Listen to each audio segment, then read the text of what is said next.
Bienvenue sur Africa 24 dans cette nouvelle édition de QG News. Voici les titres. Ouagadougou veut assurer au mieux la sécurité des populations. Les autorités burkinabées affichent la fermeté vis-à-vis des groupes d'autodéfense. 5 mesures visant à restaurer l'autorité de l'État ont été annoncées ce lundi. Forum économique ivoiro-indien. Le président indien Sri Pranab Mukherjee est arrivé ce mardi 14 juin à Abidjan où il effectuera une visite officielle de 48 heures sous l'invitation du président ivoirien Alassane Ouattara. Au Congo, la deuxième édition de la marche Ndemboya Makazi a eu lieu ce dimanche à Brazzaville. Plus de 600 personnes y ont participé. Nous reviendrons sur cette marche qui se caractérise notamment par les difficultés du parcours. Mais d'abord, appel au calme en Centrafrique. Le braquage mortel d'un conducteur de taxi-moto de confession musulmane dans le 3e arrondissement de Bangui a suscité un regain de tension durant la nuit de samedi à dimanche. Les autorités, notamment le ministre de la Sécurité publique, Jean-Serge Bokassa, assurent que ses services ont identifié l'auteur de cet acte criminel. L'archevêque de Bangui, Monseigneur Dieudonné Zapalenga, s'est rendu ce lundi au quartier du PK5 pour rassurer les populations, mais aussi les interpeller sur la nécessité de préserver le climat de paix encore fragile dans le pays. De nouvelles mesures de sécurité au Burkina Faso. Les autorités burkinabées annoncent des mesures contre les activités des groupes d'autodéfense présents sur le territoire. Il leur est désormais interdit de porter des armes à feu sans autorisation, de détenir des individus appréhendés dans des prisons privées et de parcourir les villes avec leurs armes. On fait le point tout de suite avec Deo Gracias Okpodo. Le gouvernement burkinabé joue la carte de la fermeté vis-à-vis des groupes d'autodéfense baptisés les Kogoulégo. Ces derniers utilisent souvent des armes à feu pour venir à bout des délinquants et autres présumés bandits dans leur localité. Les autorités ont donc annoncé lundi 13 juin 2016 5 mesures visant à restaurer l'autorité de l'État. Désormais, les personnes regroupées au sein des associations d'autodéfense sont interdites de détention et de port d'armes à feu. Elles se doivent de se conformer à la réglementation en vigueur au Burkina Faso. L'action du ministre d'État, M. Simon Compaoré, ministre de l'administration territoriale et de la sécurité intérieure, est de demander à ces initiatives locales de sécurité-là de respecter le cadre de la loi. C'est-à-dire donc respecter le port d'armes et la détention d'armes, respecter les présomptions d'innocence et les procédures d'arrestation, respecter aussi le fait que l'État est une unicité et que des personnes ne peuvent pas, à leur propre gré, faire des séquestrations, imposer des services corporels, percevoir des taxes et se déplacer souvent en groupe avec un port d'armes ostensible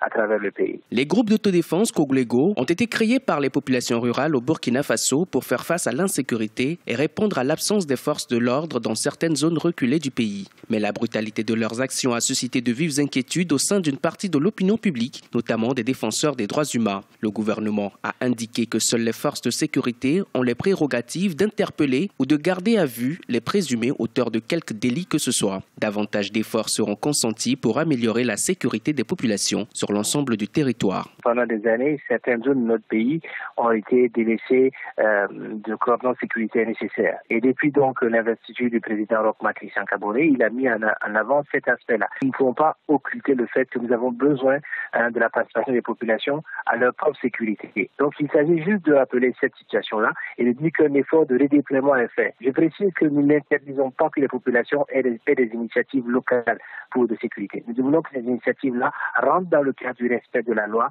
de la pratique démocratique et la pratique d'état de droit vers laquelle nous tendons. Cette mise au point des autorités burkinabées s'inscrit dans le cadre d'un vaste programme de restauration de la paix dans le pays et de la garantie de la sécurité des citoyens. Les mesures de sécurité ont été renforcées sur tout le territoire, notamment dans la capitale, où l'armée a invité les populations au respect des consignes pour relever le défi de la lutte contre l'insécurité. En janvier 2016, Ouagadougou a été la cible d'une double attaque terroriste. Une trentaine de personnes avaient perdu la vie et une cinquantaine autres blessées. Le président nigérien Issoufou Mahamadou est depuis ce lundi à Paris, en France, où il effectue une visite officielle de 3 jours. Au programme, une rencontre avec son homologue français François Hollande. Au cours de cette visite, le chef de l'État s'entretiendra également avec le président de l'Assemblée nationale, la maire de Paris, plusieurs responsables de sociétés et d'entreprises et des membres du gouvernement français, en particulier le ministre de la Défense Jean-Yves Le Drian, où la question du terrorisme sera abordée. Le président indien Pranab Mukherjee est arrivé à Abidjan, Côte d'Ivoire, mardi pour une visite officielle de 48 heures. Au cours de cette visite en terre ivoirienne, il est notamment prévu la signature d'accords bilatéraux entre les deux pays. Un forum économique ivoiro-indien sera dans un même temps organisé. Les précisions d'Ibrahima Dioumaba. Visite officielle du président indien Shri Pranab Mukherjee mardi 14 juin en Côte d'Ivoire. Le président Alassane Ouattara a invité son homologue indien à visiter son pays. L'occasion sera mise à contribution pour renforcer la coopération entre l'Inde et la Côte d'Ivoire, notamment avec la tenue mercredi 15 juin d'un forum économique ivoiro-indien dans la capitale économique ivoirienne, Abidjan. Il y a une coopération institutionnelle entre les États. Les choses vont être renforcées au niveau des opérateurs économiques avec le forum économique entre l'Inde et la Côte d'Ivoire qui a lieu et avec les entreprises qui sera clôturé par le président indien. Et ces échanges vont se renforcer et la balance commerciale va augmenter en volume. Le président indien continuera son périple africain en allant au Ghana et en Namibie. Sa tournée s'inscrit dans la continuité du sommet Inde-Afrique tenu à New Delhi en 2015. Certains observateurs estiment que l'Inde peut offrir des opportunités commerciales et économiques aux pays africains. L'Inde a eu une importante expérience à partager au niveau économique, au niveau commercial, au niveau culturel, avec Bollywood, le cinéma. Mais en termes informatiques, en termes d'éducation, en termes de formation aussi, l'Inde est un pays qui a des atouts dont l'Afrique pourrait profiter. Le forum économique ivoiro-indien est organisé par le Centre de promotion des investissements en Côte d'Ivoire. L'Inde intervient dans plusieurs secteurs comme l'énergie, les mines et les TIC. Le parc technologique Mahatma Gandhi de Grand Bassam a été financé par l'Inde. Le volume d'échange bilatéral était estimé à 800 millions de dollars en 2015. Les recherches du vol égyptaire se poursuivent. Les investigations pour tenter de déterminer les causes de l'accident de l'avion reliant Paris au Caire qui a disparu en Méditerranée le 19 mai n'ont pour l'heure révélé que peu d'informations. Les boîtes noires qui n'ont toujours pas été retrouvées cesseront d'émettre le 24 juin. L'hypothèse de l'attentat initialement mise en avant par l'Égypte a cédé du terrain au profit de celle de l'incident technique.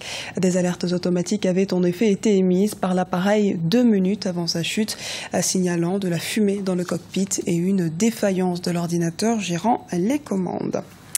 C'était ce dimanche la 2e édition de la marche d'Emboya Makasi au Congo-Brazzaville. Plus de 600 personnes se sont lancées dans cette course. Un parcours de 8 km aux nombreuses difficultés. Cette marche se pratique en effet quasiment dans un environnement naturel, en binôme et demande un effort physique intense.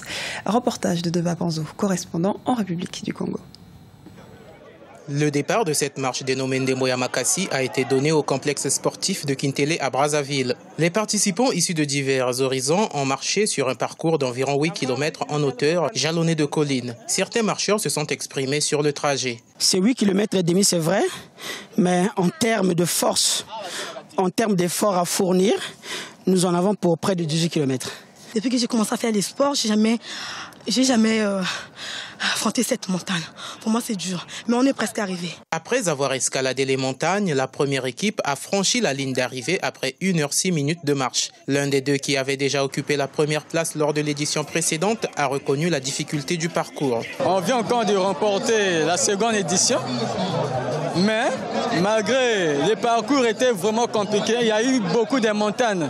Mais on est habitué à marcher. Les organisateurs de Ndemboya Makasi envisagent d'étendre le projet avec le soutien des partenaires dès la conception. Ils souhaitent également en faire un événement sous-régional. Le concept de Ndemboya Makasi, c'est de pouvoir réunir des marcheurs de tous les arrondissements de Brazzaville et tous résidents brazzavillois sur un parcours atypique qui se situe sur le site de Kintele, donc sur une zone totalement nature puisqu'on marche que sur les sentiers. Pourquoi pas avoir un bel événement sur la sous-région qui soit le Ndemboya Makasi à Brazzaville, qu'on ait des marcheurs de Kinshasa qui viennent marcher, de Libreville, du Gabon, et ainsi de suite. La première édition de cette marche a été organisée en novembre 2015. Celle-ci a aussi permis aux participants de développer l'esprit d'équipe et à donner le meilleur d'eux-mêmes. Ndemboya Makasi est un projet à but non lucratif. C'était le journal de la rédaction. Merci de nous avoir suivis. Retrouvez dans un instant une nouvelle édition de l'actualité sur Africa 24.